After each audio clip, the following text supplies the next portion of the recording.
Well, welcome, fans. We're here once again with Alan Hinton, unleashed, unrehearsed, no cue cards, no idiot boards, just plain ad-lib conversation with soccer pundit Alan Hinton. Well, thank you, John. It's always good to be with you. Alan, last time we were together, you were extremely provocative, and you got an unbelievable response, negative mostly, in regards to Seattle Sounders fans supporting Portland, who won the MLS Cup. Would you care to respond to some of the comments that were made and your thoughts on the MLS Cup? Well, it just proves how much the Sounders fans care about protecting the Sounders, even to the degree of not wishing Portland any harm. I understand that. But I'm a pundit, and I'm a very experienced ex-soccer coach and player who's been in the game as a paid servant for almost 60 years now. I had to call it the way I see it, and I recognized very clearly when Portland won second game from the end of last regular season, when they won 5-2 in LA and made LA look like second stringers on a field in LA that the Galaxy never lose on. So I knew that'd be a big contender. By the way, they were also helpful to the Sounders, Portland, believe it or not, because LA losing against Portland at home pushed LA behind Seattle, which allowed Seattle to have the home game, one game only, 40,000 at CenturyLink, and then we beat them, LA, at home. If we'd have had to play in LA, it would have been much tougher, and then we played Dallas at home. So in the end, the Sounders were unlucky not to go to the final. For me, I was cheering for the Sounders, but reality meant I had to call it the way it was, and I did think since the Sounders was out, it would be good education for the Sounders fans. A lot of them live or die by what the Sounders do. They need to educate themselves with teams around the world, around the league and the world for that matter, so they'll know more about the game. But I also know that next time Portland come into Seattle, and hopefully they'll be in at least twice next year, 2016, then the crowds will go up dramatically because the fans will be even more interested to see what type of team Portland have and what type of team the Sounders have. But their negativity against Portland is well justified because there's a lot of anger between the teams. But me, who's experienced, been involved in many, many rivalries over the years, I had to take a step back and I just fancy Portland, and I believe with everything I got that it's better for the Sounders franchise and particularly good for the Cascadia and very good for the league. And what did you think of the MLS Cup itself? Well, it was a crazy game. I watched it in my house with the sound up. My wife went shopping, so I was on my own. So I was able to comment and talk to myself and second guess the commentators, which is easy to do sometimes. But in the first minute, in fact, less than a minute, the goalkeeper, I think Steve Clark is his name, the goalie for Columbus, at home in front of a crazy crowd in Columbus, sold out.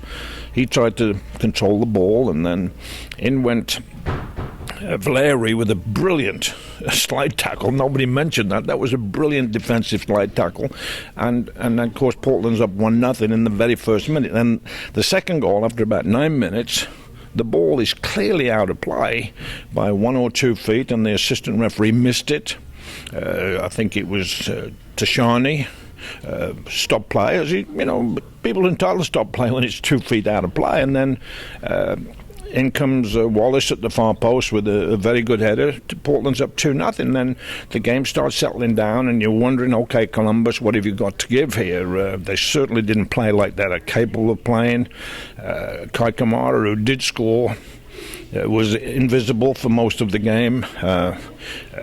Higuain, who I like. Federico Higuain, I like him a lot. He had a bad day.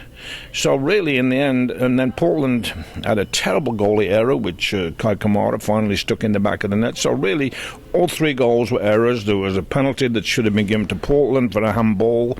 There was crazy near misses at times, but in the end, Portland won, and I salute them, their owner, Mary Paulson, who's given a lot to the game, their players. I actually thought halfway to 2/3 through last season, I thought Portland had lost the plot, and I thought They kept tying, playing not to lose. And I thought Caleb Porter was under a little bit of pressure, but, good luck to Caleb Porter. And he's now coming out saying, I'm more humble than I used to be. I've met him and I've spent time with him, and he's not humble. He'll never be humble, but he's done a fantastic job. He's calmed the franchise down. They've now, little old Portland has won a national championship. So good luck to them. It's onwards and upwards. For the league has now said it'll put 28 teams in the league in the next few years, which is great. Beckham's making some progress in Miami. So I think it's all going forward for Major League Soccer. And before we leave the Major League Soccer, Alan, let's talk about the comings and goings, and specifically the Sounders.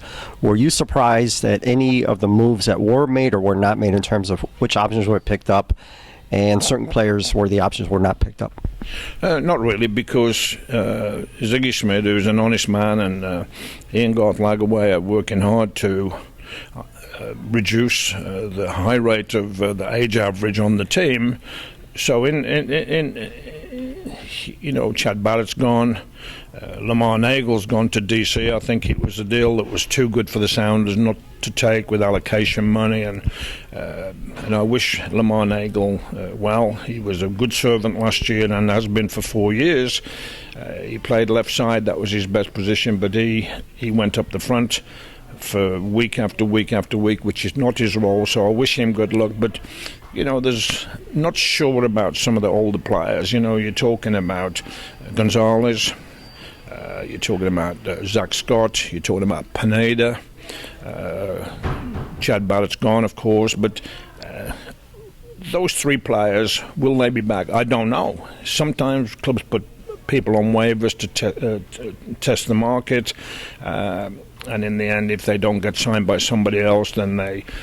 At the Sounders, it's a very good club at the Sounders here. They try and find positions in the organisation with the academy and S2 and in the background to try and give them coaching opportunities. And Pineda is the perfect example of somebody that might do that, because he's on Mexican television. He's a star in Mexico. He wants to be here. He's a terrific person to represent the Sounders with the Mexican community. So Gonzalez is the same way, wants to be here, loves being in Seattle. And Zach Scott, well, he's got Sounders blood running through his veins, and I hope, I personally have no problems if he plays again, because he's a good backup, he's strong, he's great in the locker room in terms of inspiration for players. So I think Troy Perkins is gone. He was getting a bit older.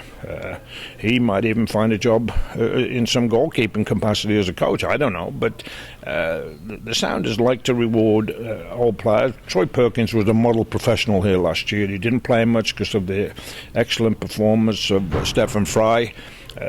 My hope, and I've said it before, I wish the Sounders go spend every dollar they got on a flying machine winger, Steve Zakawani type, Castillo type from Dallas. What about Jordan Morris? Will he be joining the Sounders in 2016?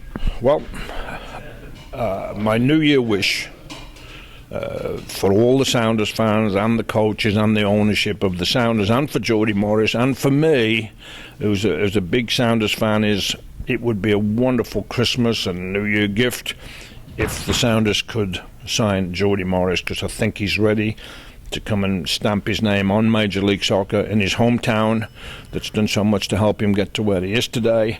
And if I had to bet money on him coming to the Sounders, I would actually say I think he will, but until the documents are signed, nobody knows, but that would be my hope. Let's transition over to the English Premier League, Alan. We used to talk about the Big Four, yet we've seen some rather interesting things at the top of the table, as Leicester City being one of the top four. And then surprisingly, a team like Bournemouth, that everybody's predicted would be relegated or at the end of next season, beat Chelsea. And this weekend, they're going to be playing Manchester United. What's going on in the English Premier League? Well, you can take it to the bank that the Bournemouth fans, I think the capacity of Bournemouth is probably 10,000, or give or take 1,000 below, or 10,000 or above. But it's a very small club. They play good soccer under Ernie Howe, who was a good coach. They did win at Stamford Bridge last week, much to the delight of Arsene Wenger, who's really enjoying Chelsea's struggle right now. But Bournemouth play Manchester United, and Manchester United aren't scoring goals at all. So that will be interesting. Manchester United had a terrible week. They played at West Ham and tied 0-0. I think they'd only let 3 goals in the previous 16 games. Manchester United, they got beat 3-2 at Wolfsburg. They're out of the Champions League. They'll go into the Europa League now, which is quite a come down for a top club like Manchester United. But they're not scoring goals. They scored 20 goals so far in the league. Liverpool's actually scored 18, which is less. So there's going to be a little bit of pressure. Not right now on Jurgen Klopp, who I really like. But these teams have got to stop playing not to lose. They've got to play to win, which is the tradition certainly of Liverpool and Arsenal and Manchester United and Chelsea. By the way, Arsenal had a fantastic win in the midweek in Olympiacos in Athens. The crowd was feisty, but you've got to give a lot of credit to Olivier Giroud, the Frenchman, who's a pain. He'll drive you nuts on and off the field, but he got 3 goals. Plus last Saturday against Sunderland, he scored 4 Sunderland and he scored 4 Arsenal. And in the meantime, Arsene Wenger's having the time of his life, watching his old pal, his nemesis, if you like, in terms of comments back and forth, particularly bad from Mourinho against Wenger over the years because of Wenger's lack of winning trophies. But the bottom line is that Wenger's having a good time right now watching Mourinho struggle. But Mourinho's through to the Champions League knockout round now, which is good. The other thing about the Champions League is Ronaldo scored 4 goals again this week. This kid is a machine. He'll be in Major League Soccer one day. But getting back to the English schedule, on Monday, Leicester City, who are doing fantastic, who are sitting at the top of the league, who struggled like crazy last year but eventually stayed in the Premier League under their new coach Ranieri. They're doing fantastic, led by Jamie Vardy, who's a goal machine. That's going to be a fantastic game on Monday, and I'll be watching that very closely. It's Leicester City against Chelsea. So big games coming up, but the main goal scorer in Manchester City, Chelsea and Man United didn't score a goal between 3 of them last week. I'm sure they'll be trying to put that right, and I'm sure in practice this week there's been an emphasis on getting your shooting boots on and hitting the target more than ever. Hazard's having a nightmare in terms of goal production, but Mourinho is now saying we're back, we're getting better, and I hope so, because I think he's struggled long enough. Before we finish with English Premier League, Alan, what do you think of Louis van Gaal's coaching with Manchester United, plus the fact that they lost now Sebastian Schweinsteiger for 3 matches due to an errant elbow? Well, that was the surprising thing about his substitution patterns. He took Mata out half an hour to go when they needed a goal against Wolfsburg. He took Schweinsteiger out when he knew that the league were going to throw the book at Schweinsteiger because he booted badly with his elbow. A wonderful pro named Reed, who's a central defender for West Ham United, who's having a marvellous year. Thankfully, Reed didn't make a big deal about it. He played like the man he is, and he didn't embellish stuff, but he got hammered by Schweinsteiger, who quite rightly got sat down by 3 games by the English professional commission, who check into injuries off the ball and all that stuff. And then he comes out this week, Louis van Gaal, and says, we have a better team than last year. Big deal, Louis, big deal. But in the end, they've got to get that act together, because it's a huge club. I don't see so much interest in Manchester United as before. I don't care much for watching them in the league. I did watch them in the Champions League because I thought it might inspire them, but they got beat. But, for me, Manchester United are struggling badly. Liverpool went to Newcastle last week, got beat 2-0. Alan, one last question on a topic that we really, frankly, don't discuss probably enough as we do these interviews. That's a women's game. I was wondering what your reaction was to the U.S. women's national team refusing to play in what they consider unsafe playing conditions on the artificial turf in Hawaii. And then Megan Rapinoe, a couple days before the actual match took place, was apparently torn ACL playing on a natural pitch turf. And I don't know if you've ever seen anything like this where players, and I guess the USSF agreed, and they canceled the match on their 10-match victory tour. I'm sure you played in some horrible playing conditions. What's your overall perspective on this?